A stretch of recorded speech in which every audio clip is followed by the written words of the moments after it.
Tanzania launches Africa's first rare earth battery plant. Africa just made a move the world didn't expect. Tanzania has officially launched Africa's first rare earth battery plant, and this single project could shift global power. While the West and China fight for control of battery minerals, Tanzania said, "We will no longer export our future, we will build it." For decades, Africa shipped rare earth minerals for cheap, only to buy back expensive finished products.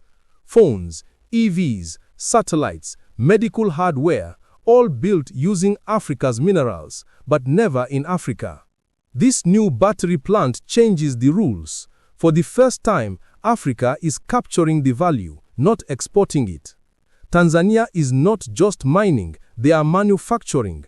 Not just supplying raw materials, but building the technology the world depends on.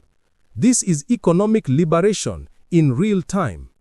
This battery plant opens the door to an entirely new African industry. Electric vehicle parts, smartphone components, energy storage, AI hardware, smart grid systems. Tens of thousands of young engineers, scientists, welders, coders and designers will rise from this. Africa's youth will no longer chase opportunities abroad, they will build them here. Tanzania just proved, when Africa adds value at home, Africa wins. Exposing global fear angle, courageous.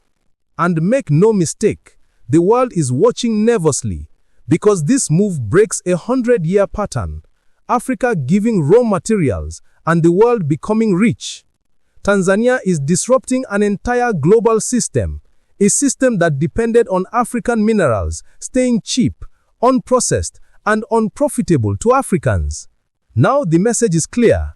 We are no longer your mine. We are becoming manufacturers, innovators, and competitors. Tanzania has taken the first step. Now the rest of Africa must follow. Because the road to the Black Empire starts with one decision: build the future in Africa, for Africans.